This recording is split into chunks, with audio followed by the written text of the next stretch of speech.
Olá, Olá, boa noite. boa noite, doutora Antônia, como está? Tudo bem? Como é que vai, doutora Priscila? Tudo certo também. Então vamos iniciar nossa live de hoje da Escola Superior de Direito Municipal. Eu sou Priscila Souza, procuradora do município de Porto Alegre, e o tema da nossa live hoje é o superendividamento, um assunto que cada vez mais vem preocupando tanto o setor público como o setor privado. Sejam todos bem-vindos. Inicialmente, eu gostaria de agradecer à doutora Antônia por aceitar nosso convite. Muito obrigada pela disponibilidade. Inicialmente, então, eu queria fazer uma breve apresentação da doutora Antônia para quem ainda não a conhece. Antônia Clé é doutora e mestre em Direito pela URGS, professora de Direito Civil da Faculdade de Direito da UFPEL, professora convidada do curso de especialização Lato Sensu em Direito do Consumidor e Direitos Fundamentais da URGS. Novamente, muito obrigada, é um prazer tê-la conosco hoje. Eu que agradeço o convite, Priscila, e nesse momento agradeço o convite à Escola Superior de Direito Municipal, na tua pessoa, né, como mediadora na noite de hoje. E gostaria também de agradecer ao meu querido colega e amigo Rafael Ramos, que foi o primeiro que entrou em contato comigo, ele que tem sido um grande parceiro de trabalho nesse momento, né, que estamos vivendo de pandemia e distanciamento social. Então, nesse sentido, gostaria de dizer da minha alegria, da minha satisfação e me sinto muito honrada pela lembrança no meu nome. E é uma alegria para mim poder estar aqui hoje à noite conversando sobre um tema tão importante que é o superendividamento. Certo, nós que agradecemos, falo em nome da escola, é realmente um prazer tê-la conosco.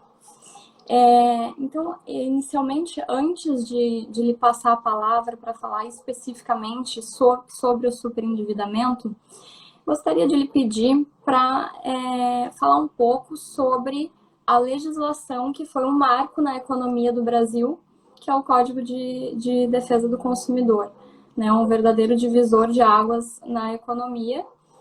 E gostaria de lhe pedir, então, para fazer uma breve exposição sobre o Código de Defesa, né, criado em 1990, que naquela época sequer existia, né, o comércio eletrônico, o superendividamento não era tão preocupante como é atualmente.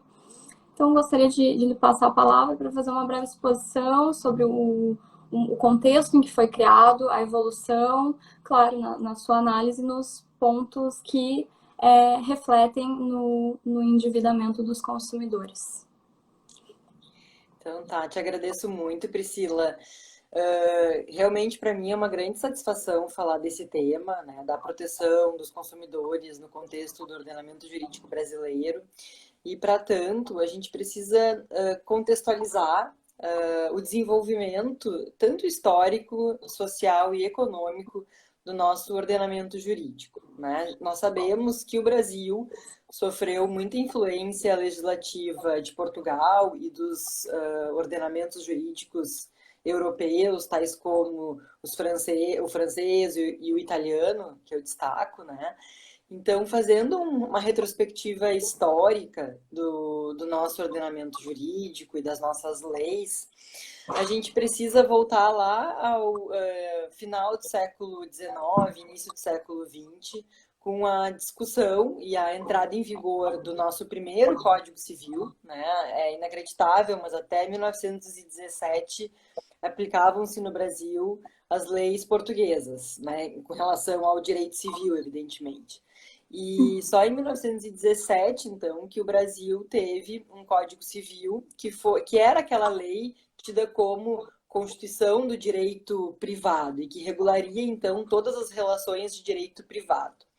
Apesar de ser uma lei do século XX, ela refletia os valores e os princípios europeus e brasileiros também, de uma certa forma, do século anterior, porque o Código Civil de 1916, que entrou em vigor em 1917, ele foi muito pautado nos princípios orientadores do Código Napoleônico, Código francês, né, Código Civil francês de 1804.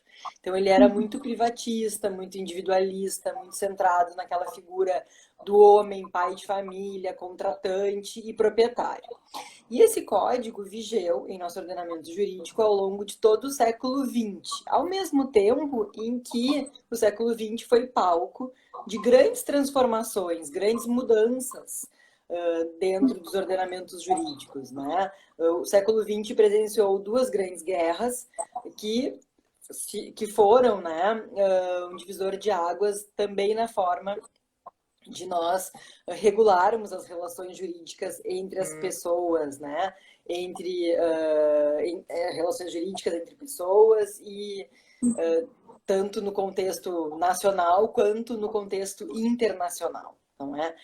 E então o Código Civil de 1917, ele ao longo do século XX, ele foi perdendo aquela centralidade de código entre iguais, né, de código das relações privadas, e passou a ter, então, no Brasil, uma série de novas leis extravagantes, para regular situações privadas específicas. Eu gostaria de destacar aqui, pela importância histórica, né, a lei do divórcio, porque o Código Civil de 17 não autorizava o divórcio, né, não autorizava o fim do casamento, e em 1977, então, se regulamentou o divórcio. E depois disso, então, a lei do inquilinato, por exemplo, que é a lei de locações, o Estatuto da Criança e do Adolescente, e nesse contexto da descodificação é que surgiu o Código de Defesa do Consumidor.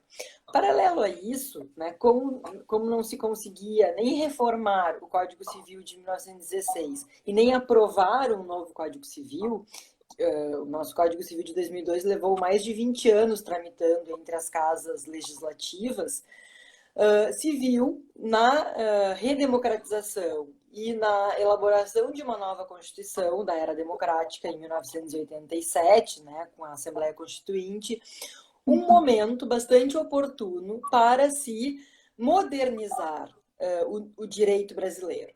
E, principalmente, as relações de direito privado, que estavam reguladas por um código que não atendia mais os anseios sociais de um Brasil industrializado do século XX. Então, a Constituição de 1988, ela não é apenas uma carta política que regulamenta as relações do cidadão com o Estado e organiza a política, né, e o Estado brasileiro. É também uma carta de direitos.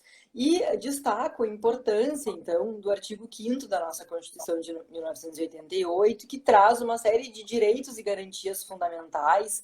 E lá nós vemos a inserção de uma série de institutos de direito privado que vão configurar, que vão figurar, né, que vão estar entre os roles, no rol de direitos e garantias fundamentais. E eu destaco, então, o princípio da função social da propriedade, destaco a importância da família, né, a constitucionalização do direito da família, a função social da propriedade, a função social do contrato e a proteção do consumidor como um direito fundamental. Então, a nossa Constituição de 1988, ela é uma Constituição cidadã, no sentido de que ela vislumbra um Estado social, né, um Estado que é voltado ao sujeito de direitos, né, e ao atendimento de uma série de direitos e garantias ao ser humano, né, na preservação de sua dignidade, da dignidade da pessoa humana. Nesse contexto, então, é que o artigo 5º, inciso 32, reconheceu como um direito fundamental a proteção e o direito do consumidor. Também o direito do consumidor, ele é um direito resguardado dentro da ordem econômica brasileira. Então, lá no artigo 170 da Constituição, quando o Constituinte trata da ordem econômica, prevê a proteção do consumidor como um de seus princípios, né? Então, a propriedade, ela é tão importante quanto, e a economia, ela é tão importante quanto a proteção do consumidor. E no artigo 48 do Ato das Disposições Constitucionais Transitórias, o Constituinte determinou um prazo para que fosse elaborado, então, um Código de Defesa do Consumidor. A Constituição entrou em vigor em 88. O nosso Código de Defesa do Consumidor foi aprovado em 1990 e entrou em vigor em 1991.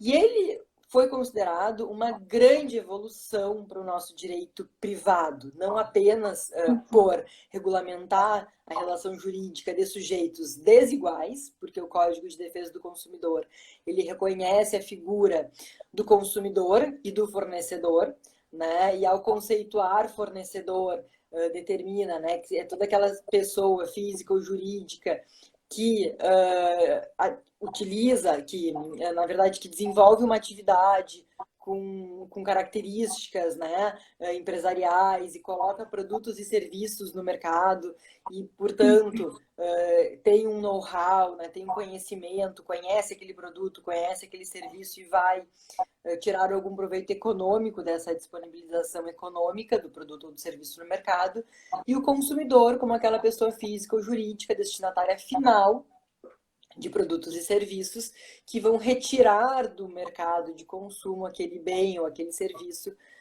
para a sua satisfação pessoal. Então, o Código de Defesa do Consumidor reconhece essas duas figuras, esses dois contratantes que, ao celebrar um contrato de consumo, não estarão em pé de igualdade, não estarão em condições iguais de negociação. Tanto que nós sabemos que a grande maioria dos contratos de consumo são contratos de adesão, em que apenas é dado ao consumidor a oportunidade de aceitar em bloco as cláusulas contratuais. Ao consumidor é dada apenas uma pequena margem de negociação, que na prática, né, a gente verifica que é muito difícil de se concretizar. Então, o Código de Defesa do Consumidor, ele, ao regulamentar essa relação entre pessoas desiguais e ter como o princípio da vulnerabilidade do consumidor, a sua pedra de toque, né? Todo o ordenamento jurídico voltado à proteção e defesa do consumidor parte do princípio de que o consumidor é o sujeito vulnerável daquela relação jurídica de consumo e, portanto, ele precisa ser protegido em seus direitos para garantir, em última instância, a sua dignidade, que está lá na Constituição. Então, a gente precisa dar essa leitura constitucional ao direito do consumidor e ao Código de Defesa do Consumidor. Outra importante inovação que o Código de Defesa do Consumidor trouxe ao nosso ordenamento jurídico foi a positivação da cláusula geral da boa-fé objetiva. Hoje, já temos a vigência do Código Civil de 2002, né, que trouxe também a cláusula geral de boa-fé objetiva nos contratos, mas lá em 1990 não se falava e não se ouvia, não se discutia muito o que era a boa-fé objetiva, que é mais uma vez uma influência do direito europeu em nosso direito brasileiro. E nisso eu destaco a importância do ministro Rui Rosado de Aguiar Júnior, que, ao fazer mestrado com o Clóvis do Couto Silva, que era professor de Direito Civil da Universidade Federal do Rio Grande do Sul, trouxe, né, para Porto Alegre e para a Universidade Federal do Rio Grande do Sul a obra de Karl Larenz, né, que fala sobre a boa-fé objetiva. Então, Clóvis do Couto Silva é o grande disseminador, né, da boa-fé objetiva no Brasil e Rui Rosado, como seu discípulo, era, então, desembargador do nosso Tribunal de Justiça e depois, em seguida, logo depois do mestrado dele, ele se tornou ministro da STJ. E ele estudou com Clóvis do Couto Silva, ele estudou a fundo a cláusula geral da boa-fé objetiva nos contratos e foi um dos grandes disseminadores da aplicabilidade, não apenas da boa-fé objetiva, mas também do Código de Defesa do Consumidor. Então, a gente já vê julgados ali do início da década de 90, em que o ministro Rui Rosado utiliza a cláusula geral da boa-fé objetiva na apreciação, no julgamento de contratos, né? E no STJ, ele é o primeiro a aplicar o Código de Defesa do Consumidor, né, por influência do Clóvis do Couto Silva e dos estudos que ele fez aqui na nossa Universidade Federal do Rio Grande do Sul. Então, os primeiros julgados que aplicam o Código de Defesa do Consumidor e que reconhecem essa vulnerabilidade do agente consumidor como o agente vulnerável daquela relação de consumo são do ministro Rui Rosado. Posteriormente, ali, então, o Código Civil, o Código de Defesa do Consumidor vigeu desde 1991 e em 2002, finalmente, temos a aprovação do nosso Código Civil, né, que é o Código Civil vigente, em que ele replica, né, ou então, de certa forma, reafirma uma série de preceitos do nosso Código de Defesa do Consumidor, como a questão da observância dessa conduta de boa-fé, que tem que ser uma conduta leal, conduta proba, honesta, né, na celebração e na execução dos contratos. Mas a gente precisa reconhecer que a sociedade brasileira se alterou muito nesses últimos 30 anos, né? Da entrada em vigor do Código de Defesa do Consumidor em 1991 até um Brasil vivendo uma plena pandemia do coronavírus, muito se modificou. E a grande modificação, ou uma das grandes modificações, foi inclusive a possibilidade de o brasileiro celebrar contratos pela internet, que isso era algo impensável ao legislador lá nos anos 1990, quando sequer a internet tinha chegado no Brasil. A outra questão muito importante e impactante nas nossas relações contratuais e relações de consumo, né, é a questão do crédito. O Brasil evoluiu muito na questão do acesso ao crédito, né? E muito em função da estabilidade da moeda, das questões econômicas, né, que o Brasil viveu. Então, houve toda uma estabilidade econômica no Brasil a partir ali dos anos 2000, em que possibilitou, né, a entrada na sociedade de consumo de uma grande parcela da sociedade brasileira que antes ficava de fora, que não tinha acesso aos bens de consumo, né? O grande exemplo que eu dou é o aumento do número de carros ao longo desses 30 anos da vigência do Código de Defesa do Consumidor, né? Antes, apenas uma pequena parcela da população brasileira poderia adquirir um carro. Hoje a gente sabe que o carro já se democratizou, né? O acesso ao crédito para aquisição desse bem imóvel, ele se democratizou. E isso, então, fez com que milhares de brasileiros entrassem numa sociedade de consumo. Só que a gente precisa reconhecer que, generalizando, né, as pessoas muitas vezes não têm a educação para o consumo, né? Não tem aquela educação que forma a base, né, de um lado. Então, se de um lado a gente precisa reforçar as políticas públicas de educação para o consumo, de outro temos fornecedores que atuam no mercado de consumo oferecendo crédito. E aí é que entra a questão do superendividamento, que também era uma questão impensável para o legislador de 1990, né? Quando o crédito ainda era oferecido para uma pequena parcela dos brasileiros, né, que podiam acessar bens de consumo, né? E aí, então, com essa democratização do crédito, com essa disseminação do crédito, com essa facilidade de acessar o crédito, né, é que houve a questão do superendividamento, né? Crédito e consumo, como diz a professora Cláudia Lima Marques, a quem eu também rendo as minhas homenagens por ser a grande autora, grande doutrinadora de direito do consumidor no Brasil, né? Ela fala que crédito e consumo são os dois lados de uma mesma moeda. Para que nós possamos consumir, nós precisamos ter crédito, porque nem todos os bens de consumo são acessíveis com a nossa renda mensal. E o crédito, evidentemente, ele é oferecido em nosso mercado de consumo à custa de juros, né? Juros e correção monetária. Então, e o juro acaba pesando no bolso do consumidor que tem uma renda limitada. Então, a questão do superendividamento, ela é caracterizada como aquela situação de uma pessoa, uma consumidora, E ao ter acesso ao crédito, acaba, por uma questão da vida, né, ou por um fato totalmente imprevisível, ou por morte de algum familiar, ou por alguma doença na família, ou por uma questão de desemprego, né, diminuição da renda, acaba se desestruturando economicamente e não sendo mais capaz de liquidar as suas dívidas, né? Então, a questão do superendividamento e o projeto de lei do superendividamento que está tramitando no Congresso Nacional, já pronto para ser votado, ele procura atender a questão, né, a tratar a questão do superendividamento daquele consumidor de boa fé, aquela pessoa que adquiriu produtos e serviços, né, no mercado de consumo e por uma questão muitas vezes imprevisível ou por uma questão da vida tal como a morte, acabou não podendo liquidar as suas dívidas, né?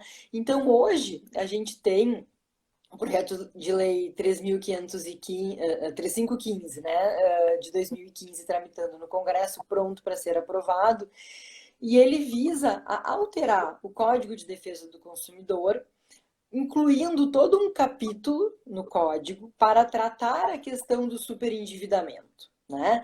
E o importante é a gente ressaltar que o superendividamento, ou nós reconhecermos a condição de superendividado do consumidor e endereçarmos essa questão, que é uma questão não apenas do consumidor, mas é de toda a sociedade, né? Porque todos se prejudicam, os fornecedores se prejudicam pela inadimplência e a sociedade se prejudica pelo aumento na taxa de juros ou muitas vezes pela diminuição do acesso ao crédito, não é? Então, a questão do superendividamento ela tem que ser vista numa visão social, né? E é o tratamento e a prevenção do superendividamento. Então, hoje, né, num contexto de Brasil vivendo uma pandemia, em que estamos todos em casa, dentro das nossas possibilidades, porque muita gente precisa sair de casa para trabalhar e se expor ao risco, né? A gente precisa, tornou-se, se já era urgente, né, nós endereçarmos a questão do endividamento lá em 2012, quando o projeto de lei foi proposto no Senado Federal, hoje ainda mais. A pandemia acelerou muito a necessidade de uma alteração, uma modernização do Código de Defesa do Consumidor para tratar a questão do superendividamento. Então, hoje nós temos o contexto, né, brasileiro, né, do colapso do sistema de saúde, né, uma crise econômica agravada pelo distanciamento social, pelo desemprego, pela impossibilidade de muitas pessoas de exercerem alguma atividade laborativa, porque muitos estavam, né, na economia informal e isso também foi prejudicado, né, a perda de renda por um evento totalmente imprevisível, né? Então hoje é ainda mais urgente, né, a aprovação do projeto de lei por essa necessidade, né, de se lidar com os efeitos do superendividamento e tratando o superendividamento nós teremos benefício a toda a sociedade, né? Inclusive os fornecedores eles vão se beneficiar. Por quê? No que consiste, né, o superendividamento? É uma negociação em bloco, é uma oportunidade dada ao consumidor de se encontrar no âmbito do poder judiciário, né? Voltou. E tentar eu dei uma falhada. Deu uma falhada. E tentar, então, negociar em bloco a renegociação de suas dívidas. Não é o perdão da dívida, não é como no sistema norte-americano, né, o fresh start. Não é a questão de simplesmente zerar as dívidas do consumidor e ele ter todo acesso ao crédito novamente. Não. Aqui no Brasil, uma vez aprovado o projeto de lei que tratará da questão do superendividamento, o consumidor ele fará um plano de pagamento de, no prazo máximo de 5 anos, quitar as suas dívidas. Né? É dada ao consumidor a oportunidade para que ele exponha aos seus credores, né, as suas dificuldades financeiras, e aqui eu mencionei, né? Seja por a morte de algum ente familiar que representava a maior parte da renda da família, ou então a questão de doença na família, né? Questões de doença em geral acabam comprometendo o orçamento das famílias, ou uma questão de desemprego, ou uma outra questão que venha acometer a vida daquele sujeito consumidor, em que ele não consiga mais arcar com seus compromissos sem comprometer o mínimo existencial. Então, também, o projeto de lei do superendividamento, ele, ao tratar dessa questão, ao ver uma saída para aquele consumidor endividado de boa fé, que não nega que deva, mas simplesmente não consegue pagar com o que ele ganha no mês, ele não consegue quitar as suas dívidas sem comprometer o seu mínimo existencial, que é considerado, né, os custos de vida, com moradia, com alimentação, principalmente. Então ele se defronta com aqueles credores e vai propor, então, um plano de pagamento de, no máximo, 5 anos, né? E pagar a grande parte disso, pelo menos o principal, e quem sabe a atualização monetária, né? E alguns juros. E os credores, eles estando todos eles juntos, né? Eles poderão entender a situação de endividamento ou de superendividamento daquele consumidor, e eles poderão, então, participar dessa negociação. Caso, nesse primeiro momento, que visa uma conciliação, né, visa ao entendimento de como é que esse consumidor vai quitar as suas dívidas, em não sendo possível uma conciliação, o consumidor poderá pedir ao juiz, que estará presente ali naquela sessão de conciliação de superendividamento, um pedido judicial. E aí, então, o juiz vai apreciar o plano de pagamento proposto pelo consumidor. E o consumidor, ele vai se obrigar a pagar, né, dentro do prazo máximo de 5 anos, de acordo com aquele plano, né? Então, o consumidor, ele fica obrigado a cumprir aquele plano de pagamento, né? Gostaria de ressaltar que a própria lei, o projeto de lei do superendividamento, exclui, né, alguns débitos, tais como os financiamentos imobiliários, não estão abarcados pelo projeto de lei do superendividamento. Também não estão considerados débitos fiscais, né? Então, o projeto de lei que altera o Código de Defesa do Consumidor, ele visa a atender ao endividamento de consumo, né? Que vai comprometer o mínimo existencial dos consumidores. Eu posso destacar, então, que o projeto de lei, ele tem 3 tipos de norma, ou 3 naturezas de normas, né?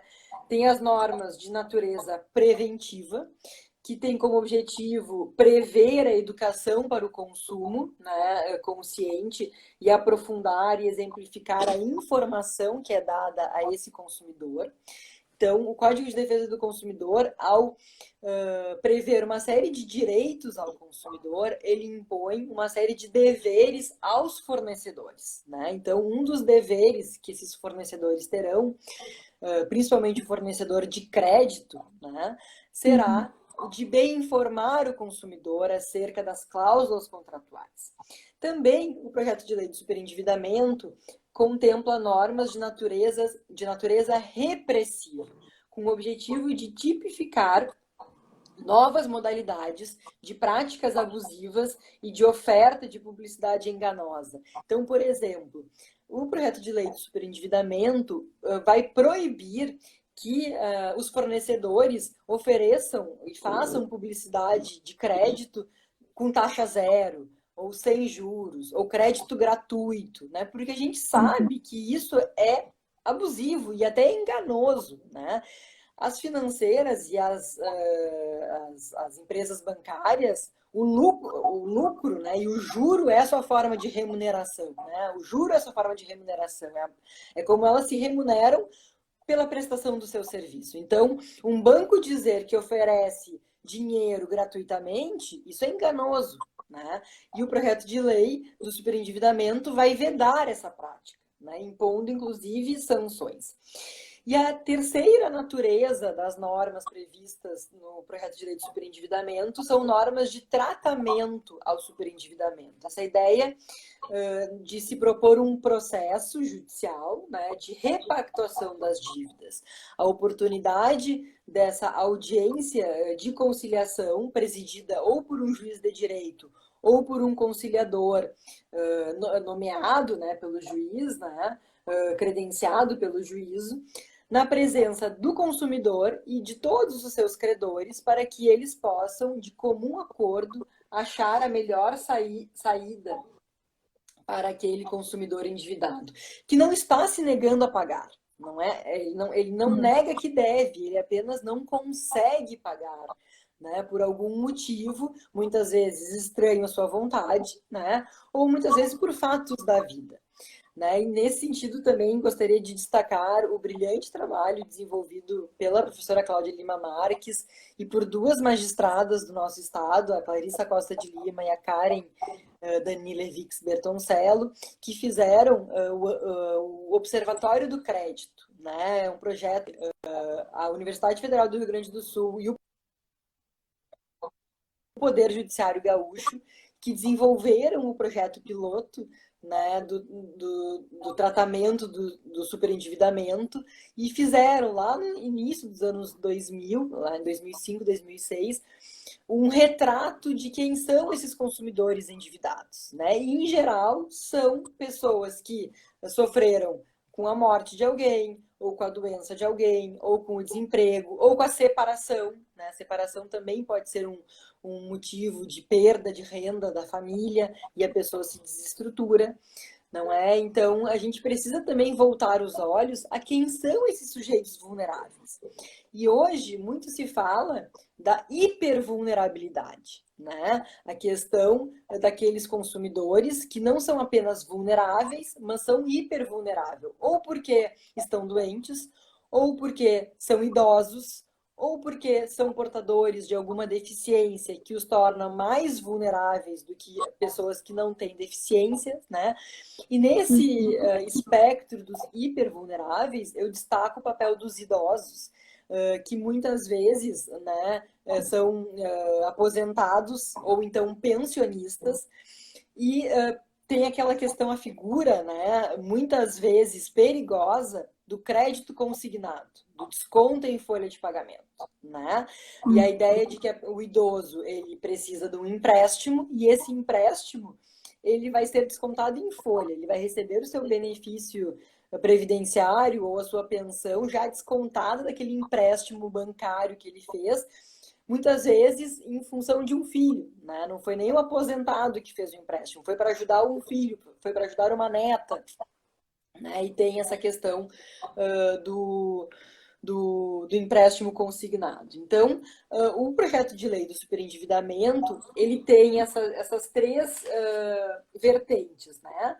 A vertente preventiva, de se prevenir uma série de condutas no mercado de consumo que possam agravar a situação do consumidor, né? Essa ideia também de prever uma educação ao consumo, e também a ideia do crédito responsável, né, do fornecedor de crédito, ele oferecer crédito responsavelmente. Então, uma outra conduta que passa a ser vedada pelo projeto de lei de superendividamento é o fornecedor conceder crédito sem verificar previamente a saúde financeira do consumidor, né, sem consultar os cadastros positivos e negativos, né? O fornecedor, ele tem que assumir para si a responsabilidade, né? Como é que eu vou dar crédito a uma pessoa que já tem 35% da sua renda comprometida com empréstimos consignados, por exemplo, né? O fornecedor, ele faz por bem negar o crédito. Tudo bem que a pessoa precisa daquele crédito naquele momento, mas ao negar o crédito, ele vai estar fazendo com que a pessoa mitigue o seu agravamento, né? Não se torne ainda mais super endividada, né? Então, esse caráter preventivo, caráter repressivo e o caráter do tratamento, né? Que será dado ao superendividamento. né? Destaco, então, essa questão da pandemia, né? Realmente algo totalmente imprevisível e que passado mais de um ano, né? Estamos em um ano e um mês em que o Brasil declarou esse contexto de pandemia, e em vez de nós termos uma melhora no quadro, vemos um agravamento, né? Um colapso do nosso sistema de saúde. Então, eu destaco, né, que a aprovação do projeto de lei do superendividamento vai ser muito importante, principalmente num contexto pós-pandemia, para nós tratarmos, né, a questão do crédito, do acesso ao crédito a esses consumidores que precisarão dele para se reestruturar. E como eu mencionei, o tratamento do superendividamento, ele não é positivo apenas para o consumidor, que terá um maior prazo para pagar as suas dívidas, mas possibilitará que ele permaneça no mercado de consumo, porque ao ser, né, amparado pelo projeto de lei do superendividamento, por exemplo, ele tira seu nome ao renegociar as suas dívidas. Um dos deveres dos fornecedores é tirar o nome do consumidor desses cadastros de negativa de crédito, né? Então, o consumidor poderá ter crédito novo no mercado, ao mesmo tempo em que ele paga aquelas dívidas antigas, então ele vai estar dentro da sociedade de consumo, e vai ser bom para os fornecedores, né? Que poderão contar com um mercado de consumo aquecido. Né? Então, o tratamento da questão do superendividamento, ela é positiva para todos, para toda a sociedade brasileira, e se torna urgente num contexto pós-pandemia, né, em que nós voltaremos às ruas, né, e voltaremos ao convívio social, e precisaremos, então, ter essa questão endereçada. Gostaria de agradecer mais uma vez a oportunidade, o convite que me foi feito. Para mim é uma grande satisfação, e fico à disposição da Priscila e também dos nossos ouvintes, caso queiram fazer algum questionamento de algum ponto que eu não tenha esclarecido. Doutora, excelente explicação. Só gostaria de contribuir para a nossa live. Eu tomei ciência de alguns dados que eu realmente fiquei surpresa. O Instituto de Defesa do Consumidor, antes da pandemia, no ano de 2019, informou que 30 milhões de brasileiros estavam super endividados. Recentemente, no ano passado, outra notícia informou que 91 milhões de brasileiros deixaram de pagar pelo menos uma conta em abril de 2020. Ou seja, inegável que o Brasil precisa urgente, né, de alguma legislação.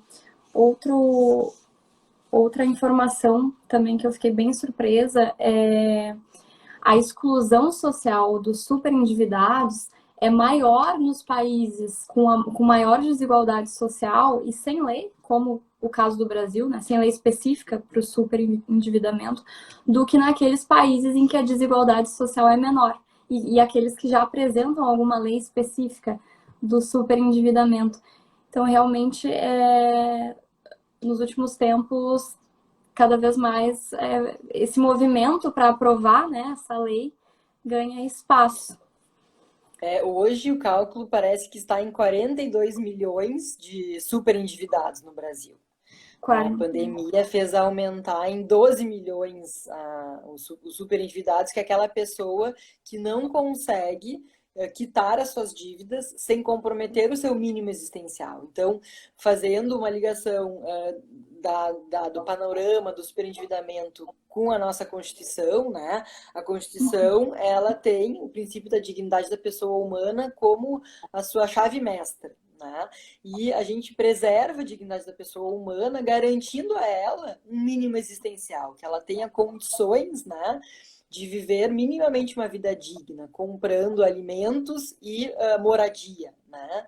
E hoje, então, 42 milhões de pessoas, para pagar outras dívidas, acabam comprometendo o seu mínimo existencial. Então, realmente é uma questão bastante importante, né? Que a gente precisa ter em mente, inclusive, porque é algo que vai ter reflexos econômicos lá na frente, né? Numa recessão econômica, ou aumento de juros. Então, realmente, assim, a gente precisa cuidar disso, né? O Brasil precisa cuidar dos seus superendividados. Com toda certeza. Doutora Antônia, temos uma pergunta aqui, ó. A doutora entende que esta nova legislação vai auxiliar nas conciliações que já existem como projetos dos tribunais? Com certeza, porque aí esse projeto de lei 3515 vai inserir expressamente no Código de Defesa do Consumidor a previsão legal do tratamento do superendividamento. Hoje, o que se tem no Sejusc, né, que são os centros de conciliações do Poder Judiciário, e o Gaúcho foi o grande idealizador, né, são projetos piloto. Né? Então, foi abraçado pelos magistrados, foi muito bem acolhido pelos magistrados e faz um papel muito importante. Né? Atende muitos brasileiros em situação de superendividamento, aplicando a legislação existente, né? Mas com a alteração do Código de Defesa do Consumidor, vai deixar de ser um projeto piloto, uma iniciativa do Poder Judiciário, e vai ser lei. Né? E aí, então, sendo lei, né, vai ter força normativa não apenas para efeitos interpartes, né, como vai ser para toda a sociedade brasileira. Né? Então, a gente vai observar, inclusive, uma alteração na conduta dos credores, que são os fornecedores de crédito na sociedade de consumo. Né? Eles terão que ter um maior cuidado na forma em como eles vão oferecer esse crédito. Né? E vão ter que assumir uma maior responsabilidade. O crédito vai ter que ser oferecido de forma responsável. E não de uma maneira assim desregulamentada como é feita hoje. Né? Então, certamente, o projeto de lei, ao ser aprovado e inserir todo um capítulo de prevenção e tratamento do superendividamento dentro do contexto do Código de Defesa do Consumidor, vai estabelecer regras claras. Né? Sim. E toda a sociedade vai estar sujeita a essa lei. Sim, com toda certeza. Doutora Antônia, a gente já está se encaminhando para o final da live, mas nós ainda temos um sorteio, conforme divulgado aqui no Instagram, recentemente o Centro de Estudos de Direito Municipal, a Escola de Direito Municipal, juntamente com a Associação dos Procuradores do município de Porto Alegre, promoveu uma campanha solidária para distribuir cestas básicas, né, a quem necessite nesse período tão difícil. E hoje a gente vai realizar um sorteio, então, de uma vaga de uma bolsa IAD, do Recursos Excepcionais para os Tribunais Superiores. E eu queria, então, que a doutora Antônia escolhesse um número, eu vou lhe dizer aqui, eu estou com a lista, um número de 1 a 21. Escolha o número 4. Número 4. Karen Predler, nossa colega aqui, procuradora municipal. Então, parabéns, doutora Karen. A SDM vai entrar em contato e vai publicar aqui no Instagram também. Tá certo? Então, só queria justificar a escolha do número, é que abriu o mês 4, então por isso que escolhi o número 4. Certo. Parabéns, doutora Karen. E para finalizar, gostaria de lhe agradecer mais uma vez, doutora Antônia, excelente live, sem palavras. Muito obrigada pela disponibilidade. É um tema muito interessante, muito importante. E só lhe agradecer a presença de todos. Espero que tenham gostado. E boa noite a todos. E parabéns de novo para a doutora Karen. E eu agradeço muito a Priscila e a Escola Superior de Direito Municipal pelo convite. É sempre uma satisfação tratar de temas relativos ao direito do consumidor. E queria deixar aqui o recado, né, para que vocês, todos que nos escutam, né, apoiem a aprovação do projeto de lei 3.515 de 2015, né, aprova PL 3515, porque vai ser muito importante para o Brasil pós-pandemia nós termos regras claras dentro do Código de Defesa do Consumidor, que é essa lei tão revolucionária, né, que significou uma revolução em nosso ordenamento jurídico lá em 1990, com a sua promulgação, né? E hoje, então, para o Brasil poder entrar no século XXI, a gente precisa tratar, a gente precisa cuidar desses brasileiros que são consumidores de boa fé, né? São pessoas que contraíram dívidas e que não negam a pagar. E eles não querem o perdão da dívida, eles querem apenas um plano de pagamento, né? E um prazo maior para quitar as suas dívidas e permanecer assim com uma saúde financeira para permanecer na sociedade de consumo. Então, pela aprovação do projeto de lei 3515 de 2015. Uma boa noite a todos e muito obrigada pela oportunidade. Boa noite a todos.